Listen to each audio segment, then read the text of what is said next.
Bonjour à toutes et à tous. J'espère que vous avez passé une bonne semaine. Qui a passé une bonne semaine? Amen. Qui a passé une bonne semaine? Je ne vois pas beaucoup de mains en l'air. Caroline, tu as passé une bonne semaine? Tu n'es pas obligé de te lever ta main. Il faut être sincère, n'est-ce pas? Il y a des moments, les semaines peuvent être passionnantes. On a peut-être envie de dormir, mais il y a tellement de choses à faire qu'on n'arrive pas à dormir. On est suspendu, comme je le dis souvent. Alléluia. Gloire à Dieu. Notre Dieu est bon. Alléluia. Tu peux regarder ton voisin, ta voisine, lui faire un beau sourire. Pas un sourire hypocrite, hein. Un vrai sourire, un sourire d'amour, un sourire qui regarde. Signal sourire. Et lui dit bienvenue dans la maison du Seigneur. Alléluia. Merci Jésus. Tu peux te lever, hein, si tu veux te lever, aller saluer quelqu'un. Tu as le droit. C'est pas interdit. On est dans la liberté de Christ. Amen. Alléluia.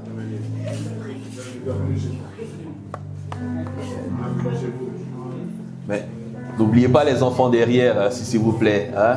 Les enfants, ils sont là. Gloire à Dieu. Amen.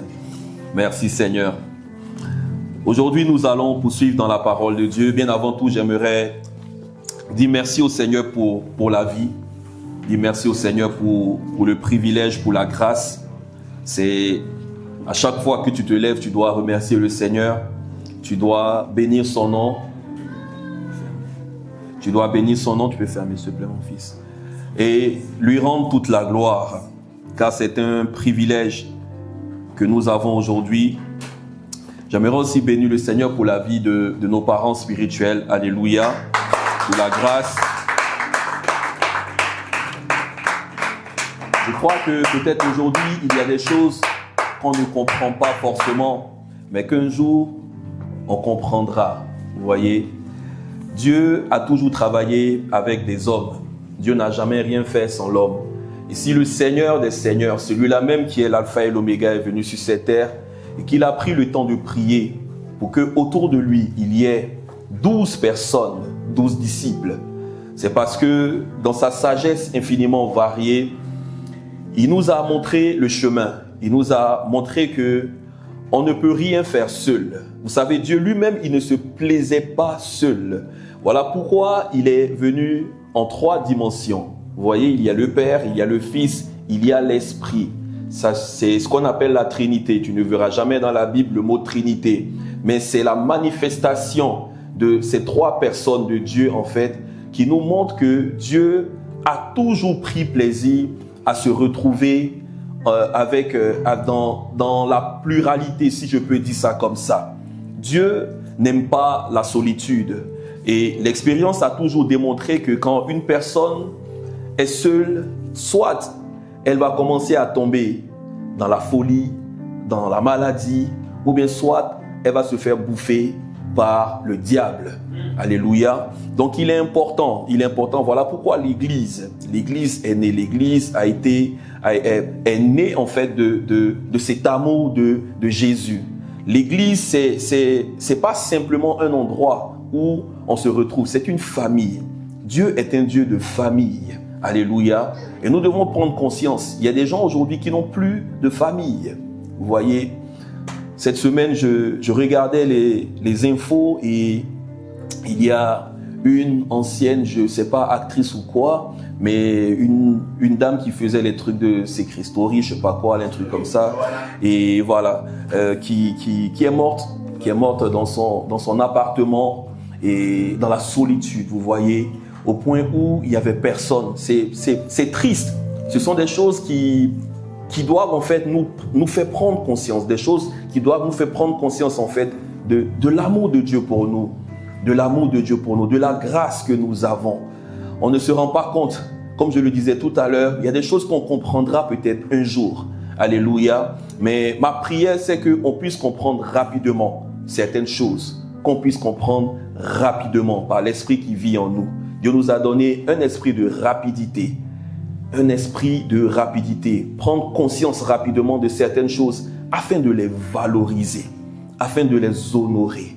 Tout à l'heure, dans le discours de notre sœur La Salette, qui parlait de la simplicité, qui voyait des gens joyeux. Je ne sais pas si La Salette, elle était déjà partie en Afrique, peut-être une, 2 ou 3 fois, même pas peut-être, voilà. Mais elle est partie et elle a vu quelque chose de différent. Vous voyez, quelque chose de différent.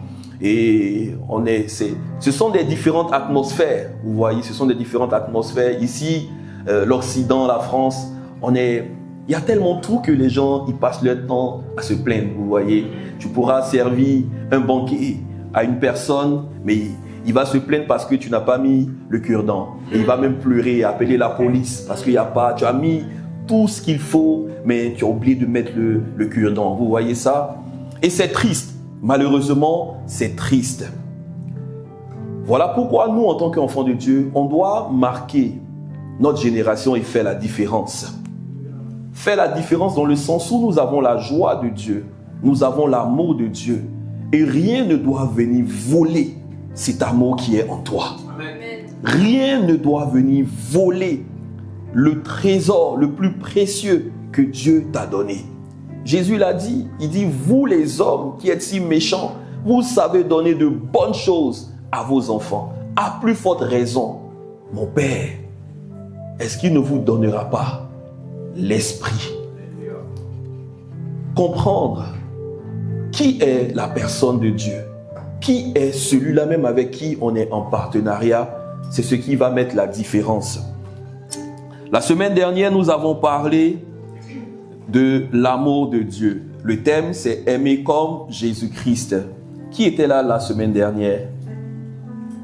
Qui était là? Qui a été béni la semaine dernière? Mais moi, j'ai été béni. Alléluia.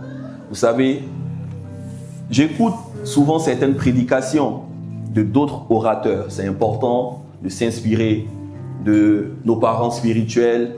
J'écoute souvent certaines prédications, mais pas de tout le monde. Et il m'arrive aussi par moments de m'écouter, de me réécouter. Mais en vrai, c'est pas moi que j'écoute. C'est le Saint-Esprit que j'écoute.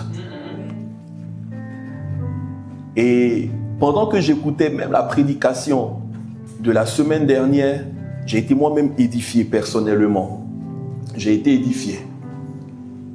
Parce que le Saint-Esprit est un esprit d'amour. On a tellement manqué cette partie-là de l'amour de Dieu qu'on s'est adonné à beaucoup de choses qui n'ont rien à voir avec ce que Dieu veut pour nous. Servir Dieu, c'est bien. Vous savez, servir Dieu, c'est bien. Mais Dieu nous attend dans un niveau d'amour d'abord. Voilà pourquoi il dit le premier commandement, c'est tu aimeras le Seigneur ton Dieu. Tu aimeras le Seigneur ton Dieu. Dieu nous attend dans son amour plutôt que dans le service. Quand tu aimes Dieu, tu as la facilité de servir. Vous savez, quand tu aimes une personne, tu pourrais même aller, je ne sais pas moi, comme on le dit souvent, aller décrocher la lune pour cette personne. C'est vrai ou pas? Parce que tu aimes. Donc, il n'y a rien qui peut t'empêcher de faire même ce que les gens croient plus difficile. Donc, c'est l'amour, en fait, qui est la motivation première dans la vie chrétienne. Jean 3,16, Dieu a tant aimé le monde qu'il a donné son Fils unique, afin que quiconque croit en lui ne périsse point, mais qu'il ait la vie éternelle. Qui a regardé en rediffusion? Qui a regardé la rediffusion? Alléluia. Gloire à Dieu. Amen. Alors, je vais faire un petit rappel. Vous voyez, on est en train de changer de cap. On est resté pendant presque 3 mois sur le thème de être plus fort en Christ pour conquérir, n'est-ce pas? Alléluia. Et l'Esprit de Dieu, il y a quelques jours, a commencé à me parler par rapport à l'amour. Et c'est vrai que l'amour, c'est tout ce que nous avons. Le mobile de la vie chrétienne, c'est l'amour. Et le samedi dernier, nous avons commencé à en parler. Nous avons parlé des différents types. Je vais rapidement faire un récapitulatif avant de rentrer dans le vif du sujet. Nous avons parlé des différents types d'amour. On a parlé de l'amour philia, l'amour eros, l'amour storge. On a parlé de l'amour xénia, on a parlé de l'amour agapé. L'amour qui nous intéresse, c'est l'amour agapé, l'amour inconditionnel de Dieu. J'ai donné les différentes explications de toutes ces choses. Si tu veux les avoir à nouveau, tu peux aller sur la chaîne YouTube de l'Église et puis trouver toutes ces choses. Nous avons aussi parlé du principe de deux dans l'amour. Du principe de deux dans l'amour. Il n'y a pas d'amour s'il n'y a pas minimum deux personnes. Il n'y a pas d'amour s'il n'y a pas deux personnes. Une personne pourra dire, je m'aime. Oui, tu t'aimes. Et puis quoi? Vous voyez? Donc, le fait de s'aimer, c'est bien. Mais quand tu as une personne à côté qui te donne de l'amour, c'est encore mieux. Et l'amour, en fait, est perfectionné dans le sens où il y a toujours deux personnes. Il y a toujours deux personnes. Et on a parlé de l'amour du Père et la soumission du Fils. J'avais donné en fait quelques versets par rapport à cela. On se souvient de Deutéronome 19 au verset 15, 1 Jean 2 verset 22 à 23. On avait aussi donné Jean 15 au verset 9, 1 Jean 4 verset 9. Je rappelle ces choses pour que vous puissiez noter et après méditer là-dessus. Pour aimer Dieu, j'avais dit, il faut d'abord connaître l'amour que Dieu a manifesté pour nous. Amen.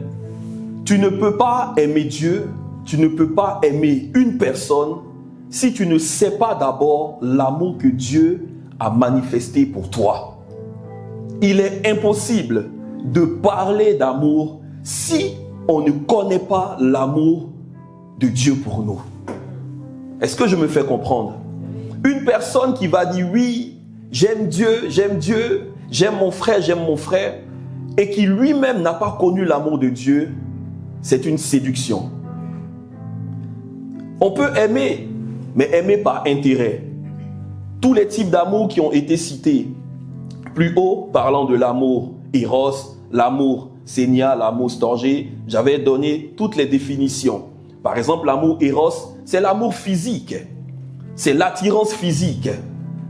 Et quand tu regardes dans le Cantique des Cantiques, quand tu lis en fait ces passages-là, on te parle du bien-aimé et de la bien-aimée. C'est un type d'amour. Ça pourrait emmener à comprendre ce genre d'amour eros, l'attirance physique, mais qui plus tard va se dissoudre. Vous voyez, avec le temps, ce type d'amour, il va se perdre.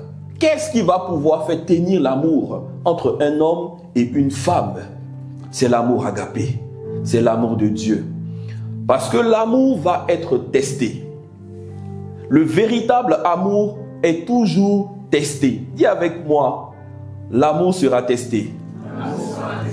Est-ce que deux personnes ici, peut-être amis ou frères et sœurs en Christ, ont déjà eu leur amour qui a été testé? Alléluia. Ma sœur Rolande, elle a dit oui, c'est vrai. Même entre frères et sœurs, notre amour va être testé. Il est important que l'amour soit testé. Il est important pour que ça puisse vraiment produire quelque chose de pur. L'amour entre un homme et une femme va être testé. L'amour entre frères et sœurs va être testé. Et c'est la volonté de Dieu de pouvoir en fait nous montrer véritablement qu'il n'y a que lui, son amour pour nous qui compte. On avait cité 1 Jean 4 au verset 16. Il dit, et nous avons connu l'amour que Dieu a pour nous et nous y avons cru. Jean disait, est-ce qu'on peut réduire un peu? Il dit, et nous avons connu l'amour que Dieu a pour nous et nous y avons cru. Dieu est amour et celui qui demeure dans l'amour demeure en Dieu. Merci beaucoup, la Salette. Et celui qui demeure dans l'amour demeure en Dieu. et Dieu demeure en lui. Et nous avons connu. Et nous avons connu l'amour. La connaissance ici dont il est question, ce n'est pas une connaissance humaine. Ce n'est pas une connaissance juste passagère, non. C'est la révélation de l'amour qui a été manifesté pour nous en Christ. Christ est l'objet de l'amour de Dieu. On avait cité, entre autres, Jean 15 au verset 9. Jean 15 au verset 9, on avait parlé de Christ qui est l'objet de l'amour de Dieu. Il est écrit dans Jean 15 au verset 9, « Comme le Père m'a aimé, je vous ai aussi aimé. Comme le Père m'a aimé, je vous ai aussi aimé. » Donc Jésus nous a aimés du type d'amour du Père. Alléluia. Comme le Père m'a aimé. Et maintenant, le Seigneur Jésus lui-même, il va dire quelque chose de très important. Dans Jean 13, au verset 34. Jean 13, verset 34. C'est le verset qui nous intéresse aujourd'hui. Il est dit, je vous donne un commandement nouveau. Je vous donne un commandement nouveau. Aimez-vous les uns les autres, comme je vous ai aimé. Vous aussi, aimez-vous les uns les autres. Jésus dit qu'il nous donne un commandement nouveau. Et le nouveau commandement dont il s'agit ici, c'est le commandement de l'amour. Il dit, je vous donne un commandement nouveau. 2 points. Aimez-vous les uns les autres, comme je vous ai aimé. Comme. C'est le comme ici qui fait toute la différence. Mais est-ce que en vrai, l'amour était quelque chose qui n'existait pas? L'amour a toujours existé. La Bible nous dit quoi? Dieu est amour. 1 Jean 4. Dieu est amour. Dieu est le même hier, aujourd'hui et éternellement. Donc si Dieu est amour, l'amour n'a pas commencé le jour où Jésus a commencé à parler, ici avec les disciples. Non, l'amour a toujours été, parce que c'est l'essence même de Dieu. C'est la nature de Dieu.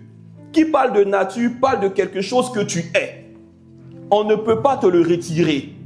Voilà pourquoi on ne peut pas nous retirer ce que nous sommes en Christ.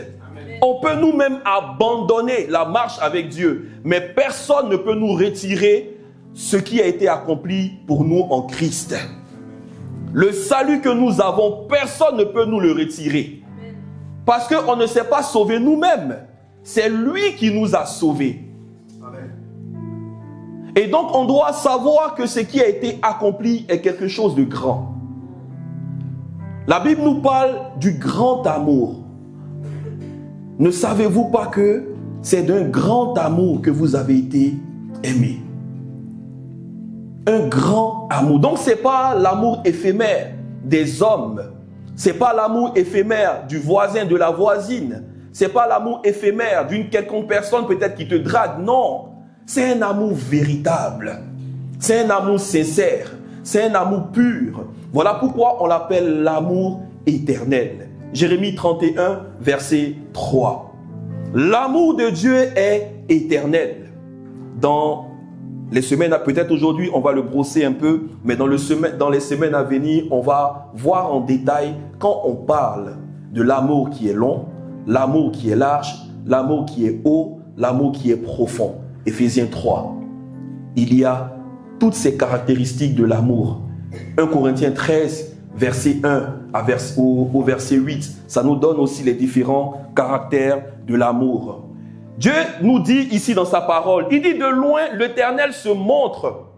Il dit quoi? Je t'aime d'un amour éternel. C'est pourquoi je te conserve ma bonté.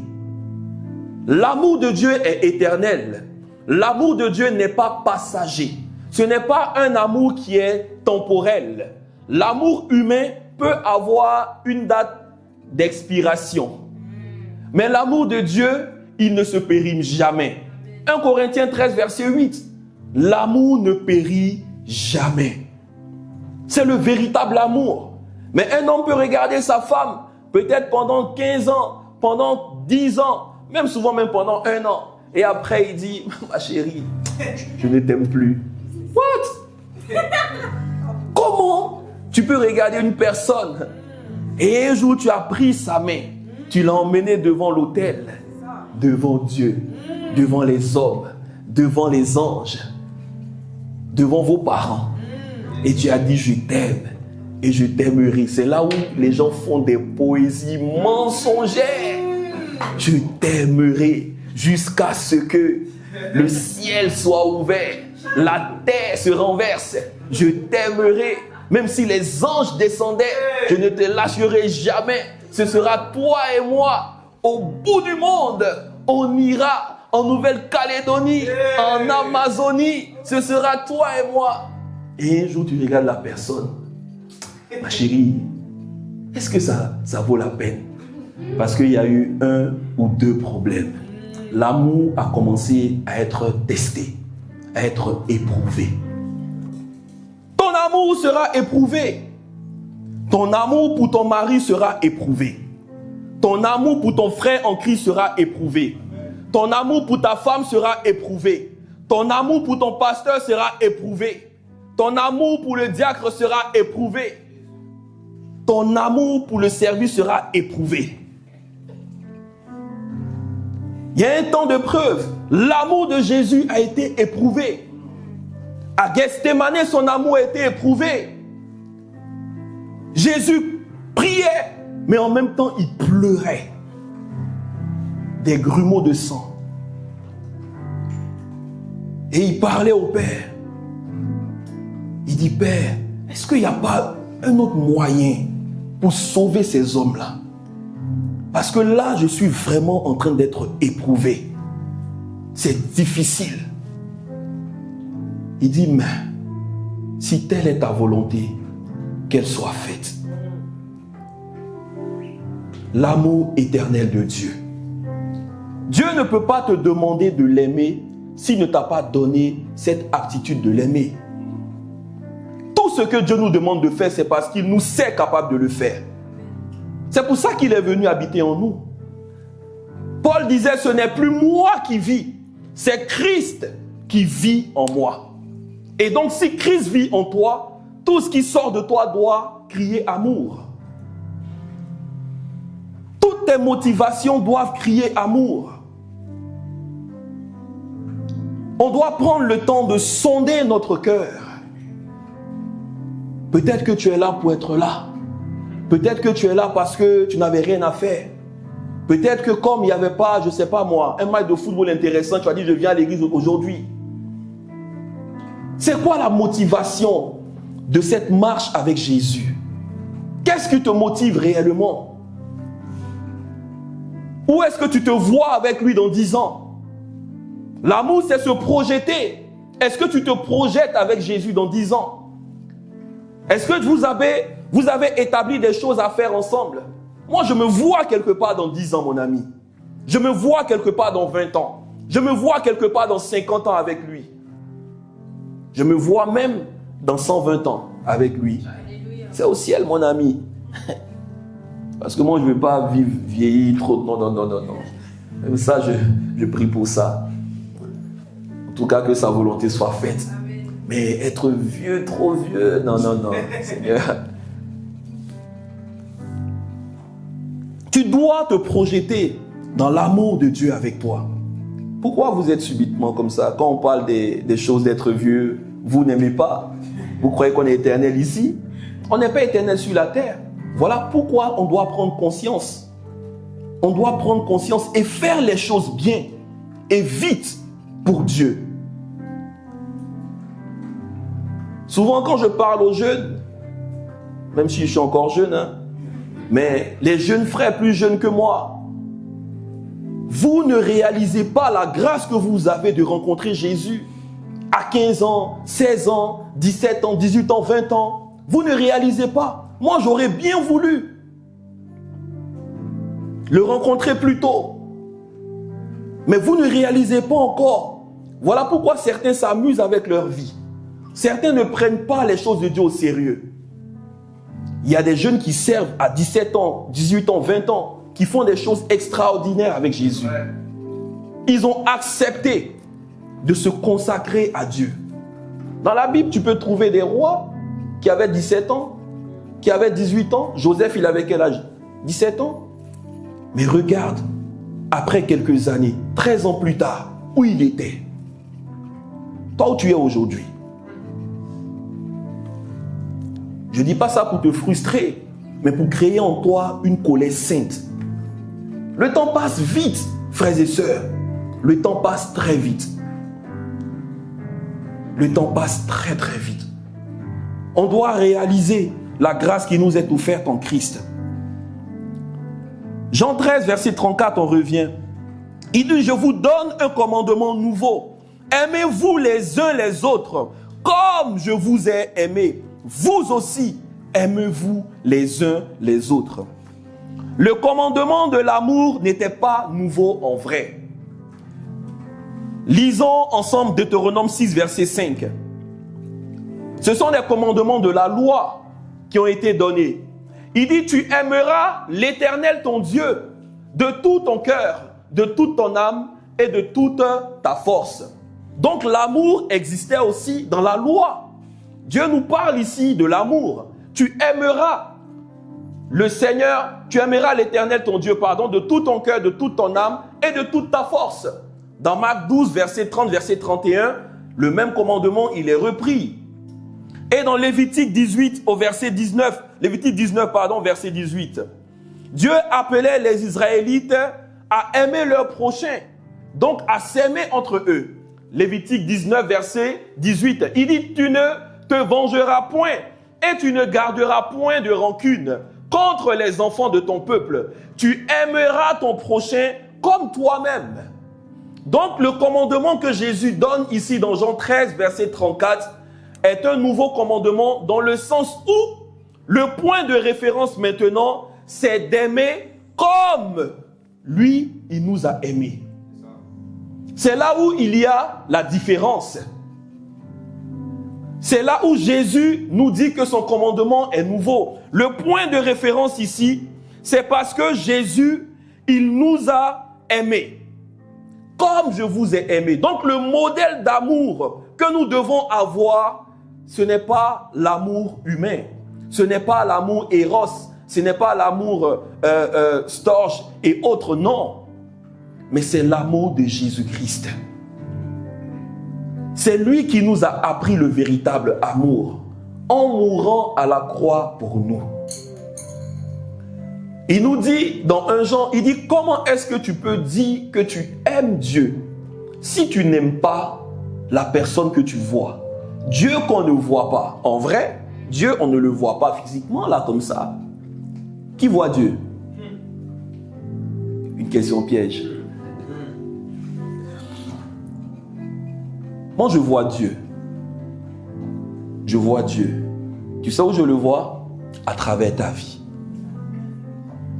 Chaque personne que tu vois qui a le souffle de vie est l'image de Dieu. Il nous le donne, n'est-ce pas? Dans Genèse, je ferai l'homme à quoi? À mon image. Donc chaque être humain que tu vois, il est à l'image de Dieu. Donc tu dois voir Dieu dans la personne que tu as en face de toi. Quand il dit tu aimeras ton prochain comme toi-même, sachant que toi-même, en fait, tu ne sais pas aimer. Mais quand Dieu te demande d'aimer ton prochain, c'est avec le nouveau regard qu'il te donne. Jésus avait un regard de compassion. Il avait un regard d'amour. Il avait un regard qui ne jugeait pas. C'est avec ce regard que tu dois voir la personne qui est en face de toi. Voilà comment ton amour pour lui va être manifesté. Jésus n'a pas condamné Pierre. Jésus n'a pas condamné Judas. C'est Judas lui-même qui s'est condamné. Si Judas revenait à Jésus de tout son cœur en demandant pardon, il aurait été pardonné. Mais c'est lui-même qui s'est condamné. Il est allé se pendre. Il s'est suicidé. Pierre avait régné Jésus. Combien de fois? 3 fois la parole dit. Il a fui. Lui qui a dit qu'il était prêt même à mourir avec Jésus. Il a même coupé l'oreille d'un garde du corps qu'on appelait Malchus. Mais devant une femme. Ça, c'est parce que Jésus était là, physiquement.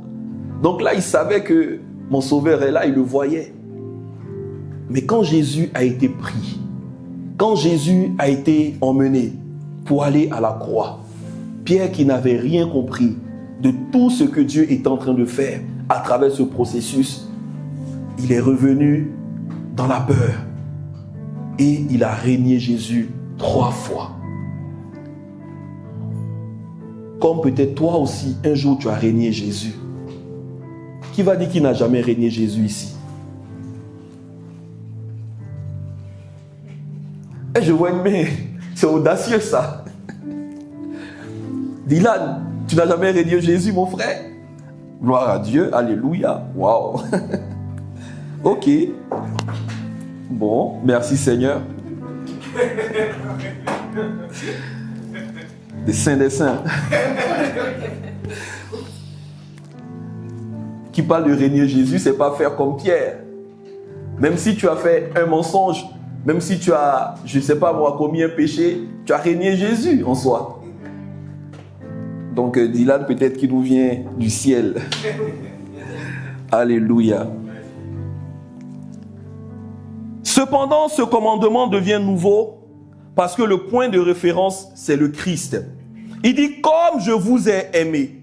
Et tout à l'heure, je le disais, le Christ est l'objet de l'amour de Dieu. Jean 15, au verset 9, qu'on a lu tout à l'heure, il dit, comme le Père m'a aimé, je vous ai aimé aussi. Donc, on peut voir une suite logique de l'amour qui est transmis. Comme le Père m'a aimé, lui aussi Jésus, il nous a aimés. Donc, l'amour vient du Père. Dieu a tant aimé le monde qu'il a donné son Fils. Dieu a tant aimé le monde qu'il a donné son Fils afin que quiconque croit en lui ne périsse point, mais qu'il ait la vie éternelle. L'amour de Dieu a été manifesté par le don de son Fils. Le plus haut niveau d'amour se fait à travers le don, à travers le partage. La dernière fois, nous l'avons vu, Jean 15, à partir du verset 12, il dit, c'est ici mon commandement. La même chose qui a été répétée, il le dit encore, c'est ici mon commandement. Aimez-vous les uns les autres, comme je vous ai aimé. Au verset 13, il dit, il n'y a pas de plus grand amour. Regardez comme il met un superlatif. Il n'y a pas de plus grand amour que de faire quoi? Que de donner sa vie pour ses amis. Donc il y a un degré d'amour où Dieu nous attend. L'amour a été manifesté en Christ. L'amour a été répandu dans notre cœur par le Saint-Esprit, la parole dit. Romains 5, verset 5. L'amour de Dieu est déversé, est répandu dans notre cœur. Donc, en soi, nous avons l'amour de Dieu. Maintenant, comment le manifester? C'est là où il y a le problème. Pour qu'il soit manifeste, il faudrait d'abord le connaître. Et si aujourd'hui, tu as des doutes sur l'amour de Dieu pour toi, j'aimerais te dire que Dieu t'aime, mon ami. Dieu t'aime. Jésus t'aime. Dieu ne t'a pas créé pour te condamner, non. Il t'a créé pour t'aimer. Il ne t'a pas créé pour que tu le serves en vrai.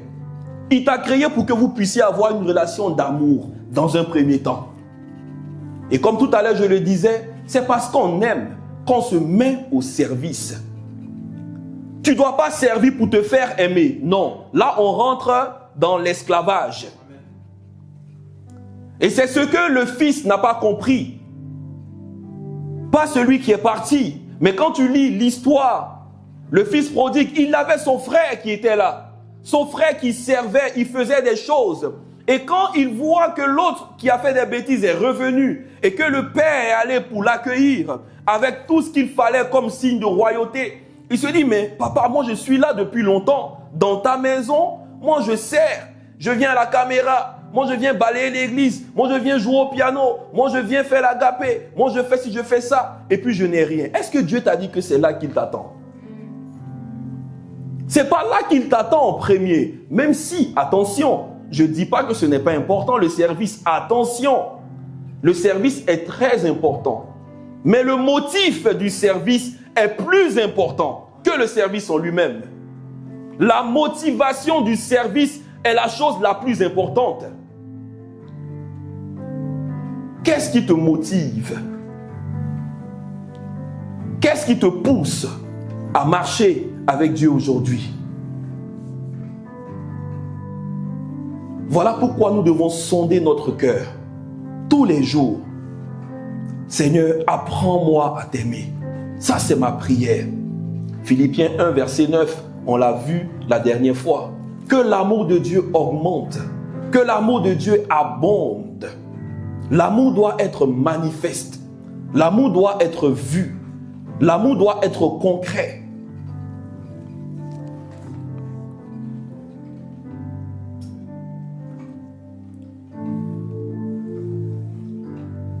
Il s'agit d'un amour prêt au sacrifice. On a parlé du don. Jean 10, verset 17. Jésus nous dit quelque chose de très important ici. Le nouveau commandement qu'il nous donne est le commandement de l'amour dans le sens où il nous dit que, Jean 10, verset 17, il dit le Père m'aime parce que je donne ma vie afin de la reprendre. Donc Jésus avait aussi, au verset suivant, il dit quoi? Verset 18, il dit personne ne me l'ôte, mais je le donne de moi-même. J'ai le pouvoir. Jésus dit tout pouvoir m'a été donné. Donc il avait le pouvoir de reprendre sa vie. Il avait le pouvoir de donner, mais il avait aussi le pouvoir de reprendre sa vie. C'est quelque chose qu'il a fait expressément. C'est une décision qu'il a prise. Dans Hébreu, il dit quoi? Il dit dans le rouleau du livre, il est question de moi. Oh Dieu, pour faire quoi? Ta volonté.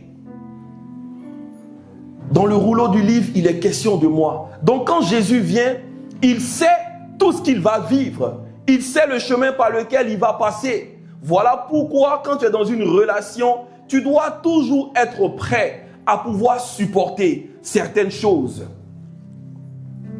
Et tout à l'heure, je le disais, ton amour sera testé. Nous, les êtres humains, on aime quand les choses vont toujours bien. Mais quand il y a quelques difficultés, on commence à fuir. Qui t'a dit que ça allait être facile dans cette relation que tu as avec Dieu? Jésus a dit que vous aurez des tribulations. Il a repris plusieurs fois. Il dit, mais persévérez. Celui qui persévérera jusqu'à la fin sera sauvé. Dieu va tester ton amour. Dans ta relation de couple, l'amour sera testé. Où est-ce que tu seras prêt à aller avec cette personne? Tu dis que tu as rêvé. Tu dis que tu as eu des songes. Dieu t'a parlé. D'accord, gloire à Dieu. Maintenant que l'histoire commence, tu commences à bégayer. Ah Seigneur, est-ce que j'ai fait le bon choix? Est-ce que ce n'était pas un esprit qui s'est mélangé? Non, c'était le bon choix, mon ami. De toute façon, c'est fait. Tu ne peux plus reculer. À moins que tu n'aies pas encore marié. Donc, on doit prendre de bonnes décisions. On doit prendre de bonnes décisions. Même si Dieu t'a confirmé que c'est la personne. Mais chemin faisant, il y aura des obstacles. Mais par la foi, nous faisons quoi? Nous déplaçons les montagnes. La vie chrétienne, ce n'est pas une vie facile où on vient et puis on est là. Non.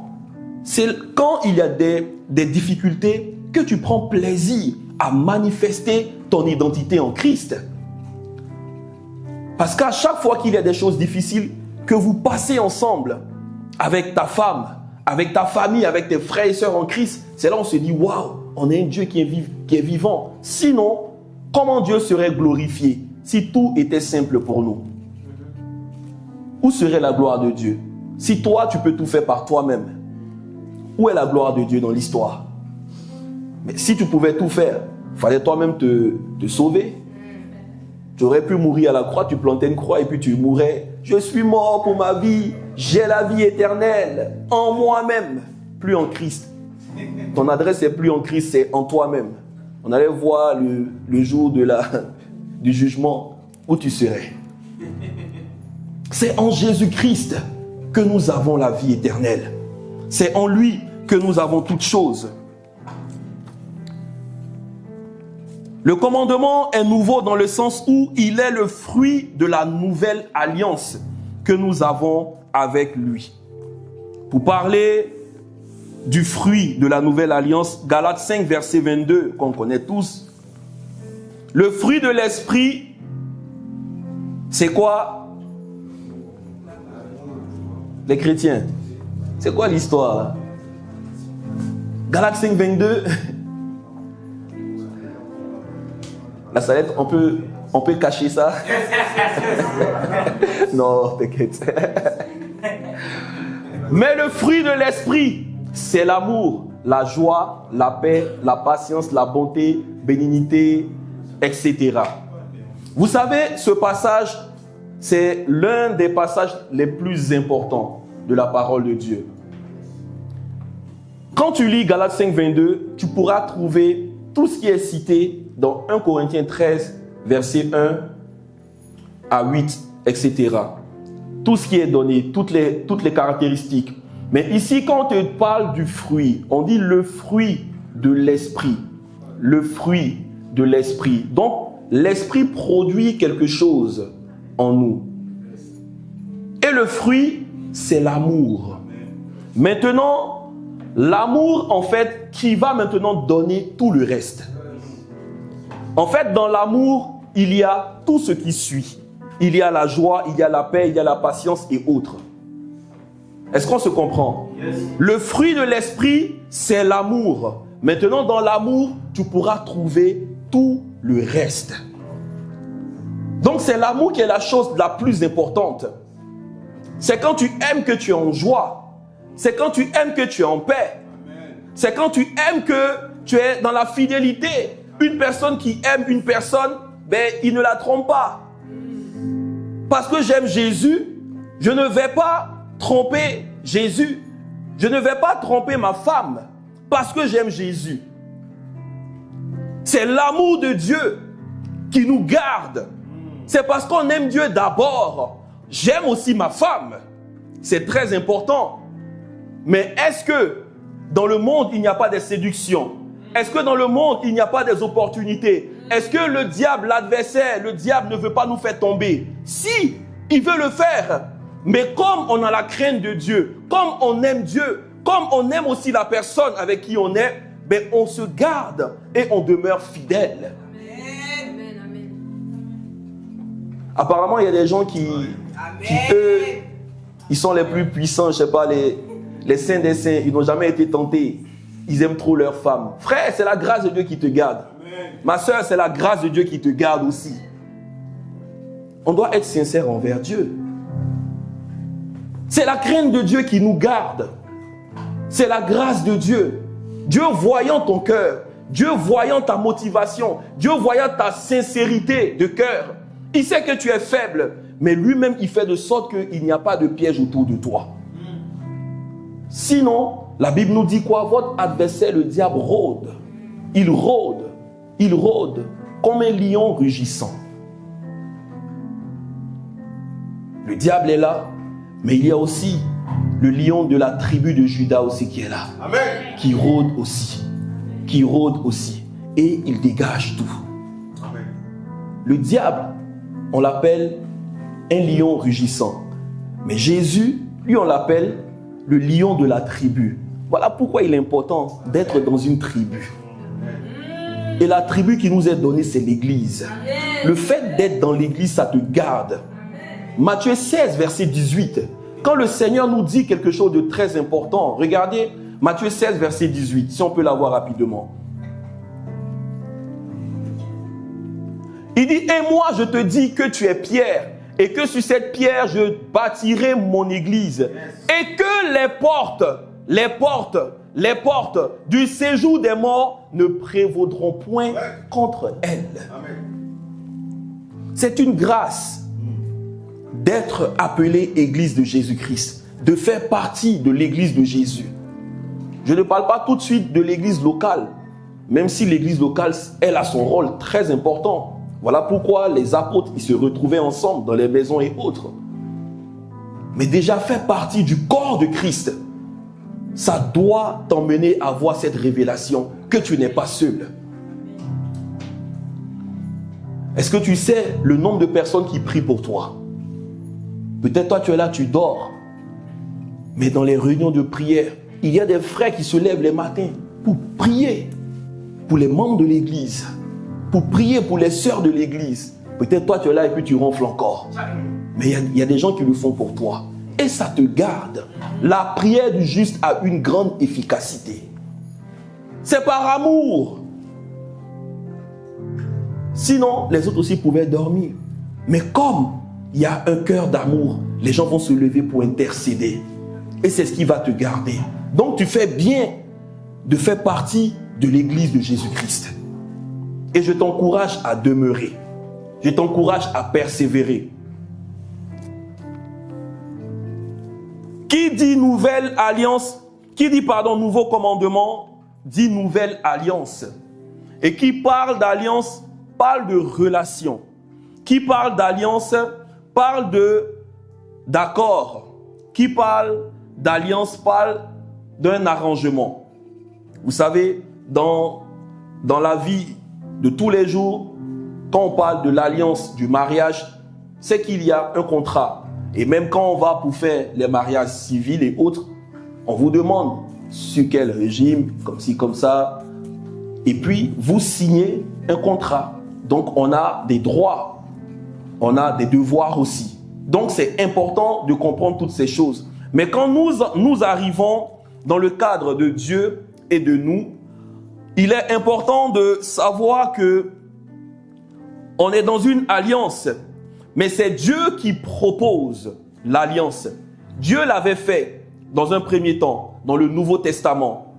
Quand on lit la parole de Dieu, on peut voir que Moïse, quand il est monté sur la montagne, il est descendu avec des tables et il y avait dessus des lois. Et donc, Dieu avait donné des lois à Moïse. Et donc, le peuple se devait de respecter. Et derrière, il y avait aussi une promesse, des promesses même qui étaient données. À chaque fois qu'il y avait de l'obéissance et autres, Dieu se souvenait. Voilà pourquoi le peuple, il a eu beaucoup de choses. Il a marché dans le désert, leurs vêtements ne se sont pas usés. Ils ont eu la manne. Donc, il y avait plein de promesses derrière. Mais dans la nouvelle alliance que nous avons ici, aujourd'hui, il y a une différence. La première alliance, elle était temporelle. Elle avait été donnée parce que les gens le voulaient. Donc, il y avait des lois qui étaient données. Mais c'était quelque chose de temporel qui ne pouvait pas aller pour sauver quelqu'un. C'était quelque chose de limité.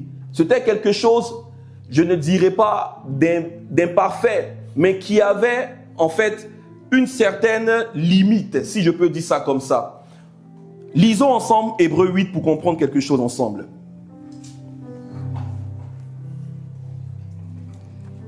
Hébreux 8, verset 6, pardon. Il est dit, mais maintenant, il a obtenu un ministère d'autant supérieur qu'il est le médiateur d'une alliance qui est quoi? Plus excellente. Une alliance plus excellente, parlant de Jésus. Donc, la nouvelle alliance dans laquelle nous rentrons est excellente. Paul a dit aux Corinthiens, dans 1 Corinthiens 12, verset 31, il dit qu'il va leur montrer un moyen, une voie qui est plus excellente. Parlant de quoi? De l'amour. Et après, il commence à parler des caractéristiques de l'amour. Il dit qu'il a été établi sur de meilleures promesses. Verset suivant, il dit quoi? En effet, si la première alliance avait été sans défaut, il n'aurait pas été question de la remplacer par une seconde. Si elle avait été sans défaut, il n'aurait pas été question de la remplacer. Donc ici, la parole nous montre qu'elle n'était pas parfaite même en soi. Il y avait quelque chose parce qu'elle était limitée. Elle ne pouvait pas sauver. Quand nous lisons la parole, on dit que le péché était couvert dans l'ancienne alliance. Mais avec la nouvelle alliance, Jésus vient pourquoi? Pour ôter le péché. Il vient pour enlever le péché. Et quand nous poursuivons, il dit au verset suivant, il dit, car c'est avec l'expression d'un blâme que le Seigneur dit à Israël, voici les jours viennent, dit le Seigneur, où je ferai avec la maison d'Israël et la maison de Juda une alliance nouvelle. On y va, on continue. Non comme l'alliance que je traitais avec leur père, le jour où je les saisis par la main pour les faire sortir du pays d'Égypte, car ils n'ont pas persévéré dans mon alliance, et moi aussi je ne me suis pas soucié d'eux, dit le Seigneur. Verset suivant, il dit, mais voici l'alliance que je ferai avec la maison d'Israël. Après ces jours-là, dit le Seigneur, je mettrai mes lois dans leur esprit. Je mettrai mes lois dans leur esprit, je les écrirai dans leur cœur, et je serai leur Dieu, et ils seront mon peuple. Ézéchiel 36, Jérémie 31, verset 29. Tous ces passages nous parlent de la nouvelle alliance, du nouveau type d'amour. Là maintenant, l'Esprit de Dieu lui-même, il vient habiter en nous. L'amour de Dieu vient habiter en nous. Pourtant, dans l'ancienne alliance, Dieu démontrait son amour à travers une personne. Une personne qui venait, c'était le sacrificateur. C'est lui et son frère. Il y avait Moïse, il y avait Aaron. C'était les deux qui étaient chargés en fait de conduire le peuple. Mais dans la nouvelle alliance, dans le nouveau sacerdoce, le Seigneur Jésus lui-même, il vient pour accomplir. Il est le sacrificateur parfait qui vient pour accomplir une fois pour toutes le sacrifice parfait, et il nous donne le résultat par le Saint-Esprit. Amen. Voilà pourquoi 3 jours après la mort, il a été élevé. Il a dit, il est avantageux que je m'en aille et que l'Esprit vienne. Voilà comment le Saint-Esprit descend dans Actes des Apôtres et il vient pour remplir les disciples. C'est le même esprit aujourd'hui qui vit en nous. C'est un esprit d'amour. Là, il vient habiter en chacun d'entre nous. Et quand nous continuons ici, il dit quoi? Verset suivant, la Salette, s'il te plaît. Aucun n'enseignera plus son concitoyen, ni aucun son frère, en disant connais le Seigneur. N'interprétons pas mal la parole de Dieu. Alléluia. Parce que là, les gens sont capables de dire, ah ben oui, pasteur. On dit personne ne va enseigner. Pourquoi toi tu nous enseignes? Frères et sœurs, ça veut dire que le Saint-Esprit vient en nous. On l'appelle l'esprit de révélation. Amen. Attention, alléluia. Ça ne veut pas dire qu'il n'y aura pas de personne qui va conduire. Dieu nous dit dans la parole, dans Galates, il y a des conducteurs. Dans Hébreux, toujours la parole dit, il y a des personnes qui sont là pour nous conduire. Donc attention, n'interprétons pas mal la parole de Dieu, frères et sœurs. Amen. Voilà. Il dit ni aucun son frère en disant connaît le Seigneur, car tous me connaîtront, depuis le plus petit jusqu'au plus grand d'entre eux. Tous me connaîtront dans le sens où la nouvelle naissance est pour chacun d'entre nous. Le jour où tu naissais de nouveau, je n'étais pas là. Donc tous me connaîtront, ça veut dire que chacun va vivre son expérience avec Dieu, l'expérience de l'amour. Donc ça, c'est l'élément le plus important. C'est pas parce que je te donne l'enseignement que tu vas en fait recevoir l'amour. Non, c'est l'amour que tu as reçu de Dieu dans un premier temps qui va t'emmener à venir ici pour être enseigné à pouvoir grandir en Christ. Alléluia. Verset 12. Parce que je pardonnerai leurs iniquités et que je ne me souviendrai plus de leurs péchés. Dans la nouvelle alliance, il n'y a plus de péché qui va être là pour nous accabler. Quand tu sais qui tu es en Christ, tu es libre. C'est pour la liberté que Christ nous a affranchis. Donc le diable, tous les mensonges qu'il veut envoyer, ah ben oui, tu as commis tel péché, tu as commis tel péché. Si tu es sincère aujourd'hui, que tu reviens à Christ de tout ton cœur, peu importe ce que tu as fait, même hier, Dieu est capable de te pardonner. C'est pour ça qu'il nous a sauvés. Amour éternel. Amour éternel. Ce n'est pas un amour limité. C'est un amour qui est éternel. C'est un amour qui est éternel. C'est un amour qui est large. Qui parle d'amour large, parle d'amour qui prend en compte, tout type de personnes. Chinois, asiatiques, français, je ne sais pas, occidentaux, africains. Ça prend en compte tout le monde. Et dans l'Apocalypse, on dit qu'il y aura une foule. Et qui parle de foule, parle de tous les peuples. Il dit des peuples de toutes langues, toutes tribus, toutes nations. Quelqu'un lira, tout à l'heure, on a parlé de la maison d'Israël. Attention. Je ne sais pas pourquoi je reviens beaucoup, parce que je sens qu'il y a des pensées qui interprètent beaucoup les Écritures. Quand tu ne comprends pas, il faut mettre au frigo. Tu peux après aller sortir et puis travailler dessus. Bien chauffer et puis manger. Mais ça a été accompli que pour la maison d'Israël. Je vais te montrer un passage. Matthieu 26, verset 26. L'alliance nouvelle est pour toutes les nations. Il est dit, pendant qu'il mangeait, Jésus prit du pain et après avoir rendu grâce, il le rompit et le donna aux disciples en disant, prenez, mangez, ceci est mon corps. Verset 27, il dit, il prit ensuite une coupe et après avoir rendu grâce, il la leur donna en disant, buvez-en tous. Verset 28, car ceci est mon sang, le sang de l'alliance, qui est répandu pour qui? Pour plusieurs. Pour plusieurs. Et le plusieurs, nous en faisons partie. Pour plusieurs, pour la rémission des péchés. Jésus l'a dit, allez et faites de quoi? De toutes. Il n'a pas dit, allez et faites d'Israël mes disciples. Allez et faites de toutes les nations. Alléluia. Donc, esprit de confusion, tu es terrassé au nom de Jésus. L'ancienne alliance et son sacerdoce ne pouvaient sauver personne du péché. C'était une alliance temporelle. Elle était bonne, mais elle paraissait vieille à côté de la seconde alliance. La nouvelle alliance, elle est meilleure et elle est supérieure. Elle est éternelle. Elle nous donne accès directement à Dieu en Christ. Jésus-Christ est le garant de cette nouvelle alliance. Voilà pourquoi nous avons aujourd'hui une nouvelle adresse. Qui connaît son adresse? Jésus-Christ. Alléluia. L'adresse c'est en Christ.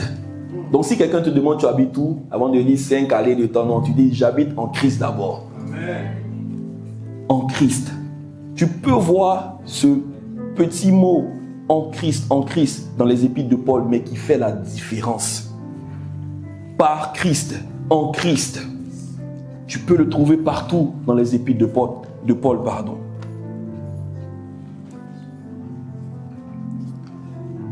On va terminer rapidement. Il y a encore pas mal de choses à dire, mais on va aller vite. Luc 10, verset 30.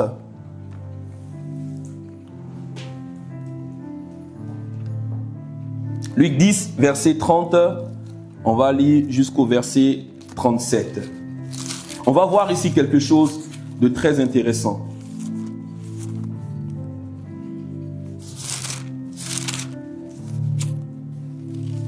Ça nous parle de la parabole du bon samaritain. Luc 10, verset 30. On va remonter un peu verset 27. Il est dit, il répondit, tu aimeras le Seigneur ton Dieu.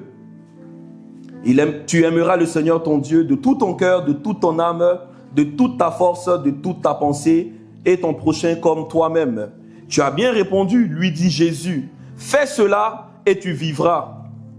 Mais lui, voulant se justifier, dit à Jésus, et qui est mon prochain? Jésus reprit la parole et dit, un homme descendait de Jérusalem à Jéricho.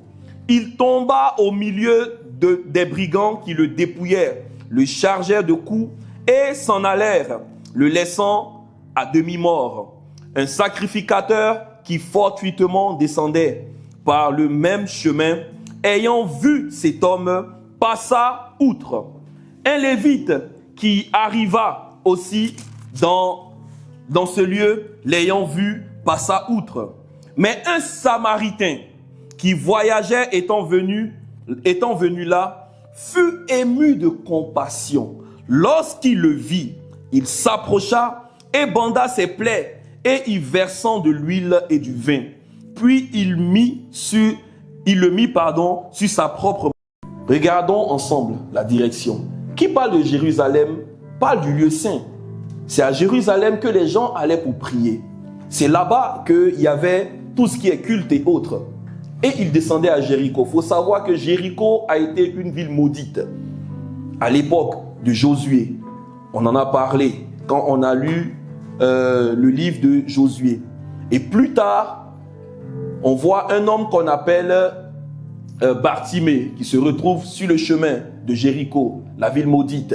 Mais cette direction que la parole de Dieu nous montre ici, nous montre en fait comment des hommes peut-être peuvent sortir en fait de la présence de Dieu et aller dans le monde. Pendant que nous, qui sommes appelés aujourd'hui en tant que sacrificateurs, en tant que lévites, arrivant dans ces endroits-là, nous avons été envoyés sur la terre pour une mission. Est-ce qu'on s'en rend compte? Comment est-ce que nous réagissons en tant que des personnes envoyées dans ce monde pour sauver des gens? Quelle posture nous prenons? Le sacrificateur, la parole dit, un sacrificateur qui fortuitement descendait par le même chemin, ayant vu cet homme, passa outre. L'homme de Dieu qui a fini de prier et maintenant qui se retrouve dans une circonstance où peut-être quelqu'un est dans le besoin et qui voit la personne et il est trop pressé d'aller à la maison et il passe. Combien de fois cela nous arrive? Quel genre d'amour nous avons? Est-ce que c'est l'amour de Christ? Ou bien c'est un amour pour notre propre gloire? Vous savez, ne tombons pas aujourd'hui dans les histoires de popularité. Je n'ai rien contre la popularité. La parole dit la renommée de Jésus. Donc, quand il y a la présence de Dieu, l'amour de Dieu, quand tout ce qui va avec est là, il y a une renommée. C'est quelque chose de normal. Parce que le plus important, c'est que le nom de Jésus soit glorifié à travers nos vies. Mais il ne faut pas que ce soit en fait la chose principale qui nous motive à vouloir servir Dieu. Parce que tu veux te faire un nom, donc tu vas commencer à faire certaines choses pour plaire aux hommes. Là, tu es en train de te tromper de cible carrément. La cible, ce n'est pas de plaire aux hommes, mais c'est d'être agréable à Dieu. Qu'est-ce que je dois faire pour être un sacrifice agréable à Dieu? Quelle offrande je dois faire pour que cela puisse plaire à Dieu et non pas aux hommes?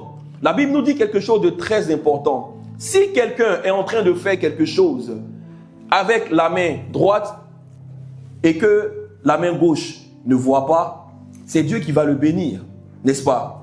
Mais si tu es en train de faire des choses et que tout le monde est en train de voir, ah ben oui j'ai fait ci, ah ben oui j'ai fait ça, ben qui sera ton rémunérateur? Tu auras déjà eu ta récompense, la parole dit. Donc nous devons faire attention. Est-ce qu'on veut plaire à Dieu ou aux hommes? Il y avait un roi qu'on appelait Saül. Saül a toujours voulu plaire aux hommes. Et en tant que serviteur de Dieu, tu ne dois pas chercher à plaire aux hommes. Jésus l'a dit, il dit si on m'a appelé Belzébul, on vous appellera aussi pareillement. Donc ce que tu fais ne plaira pas forcément à tout le monde. Et si tu es en train de faire des choses qui plaisent toujours à tout le monde, pose-toi des questions aussi, mon ami. Tu dois d'abord chercher à plaire à Dieu en premier. C'est ça le plus important. Quand le sacrificateur Samuel est arrivé et il a demandé à Saül mais pourquoi est-ce que tu n'as pas dévoué par interdit tous les hommes chez Amalek, les animaux et autres, comme la parole de Dieu t'avait été donnée? Il dit non Seigneur, je n'ai pas voulu le faire parce que le peuple était en train de se plaindre, tout ça. Donc il fallait qu'on réagisse vite. Il devait faire un sacrifice aussi. Et donc on attendait. Le sacrificateur n'est pas venu. Jusqu'au dernier jour, il devait être là. Mais il y a un retard. On attend. Est-ce que c'est le temps de Dieu qui compte ou bien c'est ce que les gens disent qui compte le plus? Et lui-même, en tant que roi, il a fait le sacrifice. Il a été déchu par Dieu. Parce qu'il voulait faire les choses pour plaire aux hommes et non pas à Dieu. On doit faire attention dans ces petites choses, frères et sœurs. La vie chrétienne, ce n'est pas pour plaire à quelqu'un. C'est pour être un sacrifice agréable pour Dieu et non pas pour les hommes. Ce ne sont pas les hommes qui ont payé le prix pour toi. C'est Jésus qui a payé le prix pour toi à la croix. Alléluia. Et donc, le sacrificateur, il voit et il passe. Le Lévite aussi, il vient et il arriva aussi en ce lieu. L'ayant vu, il passa outre. Mais la Bible dit, mais un Samaritain qui passait par là, il a vu. Qui parle de Samaritains? Ce sont des gens à l'époque qui n'avaient rien à voir avec les Juifs parce qu'il y avait une guerre entre eux. Les Juifs, ils ne voulaient pas se mélanger avec les Samaritains. Si vous vous souvenez bien de l'histoire de la femme au puits, elle a dit à Jésus, mais toi qui es juif, comment est-ce que tu peux demander en fait de l'eau à une Samaritaine? Parce qu'il y avait un problème dans les différentes tribus entre la Samarie et les Juifs. Mais le Samaritain qui passe, qu'est-ce qu'il va faire? Il va réagir avec un amour indéfini, qu'on ne peut pas définir, avec l'amour agapé. Et si on se souvient bien, Jésus lui-même, il a été traité de démon. Et il y a certains qui l'ont appelé Samaritain. Et donc Dieu peut venir à travers une personne. Dieu peut passer par une personne qu'on peut peut-être négliger. Il est très important de savoir reconnaître Dieu en une personne. Il est très important de savoir discerner, de savoir voir là où Dieu agit à travers une personne aussi. Et le Samaritain, c'est aussi nous qui ne sommes pas de l'alliance, la première alliance, comme les Juifs et autres, mais qui avons été quoi? Nous avons été greffés. Voilà pourquoi aujourd'hui, on doit vraiment se consacrer à manifester l'amour de Dieu. Aujourd'hui, la parole dit, il n'y a ni juif, ni grec. En Christ, nous sommes un. Et c'est l'amour de Dieu qui doit être notre identité tous en Jésus-Christ. Alléluia. On va s'arrêter ici pour aujourd'hui. Comme je le disais, il y a pas mal de choses à dire, mais on va s'arrêter et la prochaine fois, on va continuer. Vous savez, l'amour de Dieu, c'est quelque chose qu'on peut parler tous les jours. C'est le mobile de la vie chrétienne en soi. Alléluia. Et donc, la semaine prochaine, par la grâce de Dieu, nous allons continuer dans la même thématique. Amen. Je vais... Gloire à Jésus. Avant de terminer, je vais donner quelques passages à lire. Pour le thème du mois, nous allons lire l'évangile de Jean. Donc, les chapitres à lire, Jean 13, Jean 14, Jean 15, Jean 13, Jean 14 et Jean 15. 3 chapitres et l'épître de 1 Jean à lire aussi. L'épître de 1 Jean. Donc, Jean 13, Jean 14 et Jean 15. Et l'épître de 1 Jean aussi à lire. L'épître de 1 Jean, il n'est pas long. Hein? Amen. Il n'est pas long. Donc, je crois que pour un mois, tu peux te ressourcer. Jean, on l'appelait l'apôtre de l'amour. Il disait lui-même, il dit celui que Jésus aimait. C'est comme ça qu'il s'appelait. Voilà pourquoi il a eu beaucoup de révélations par rapport à l'amour de Dieu.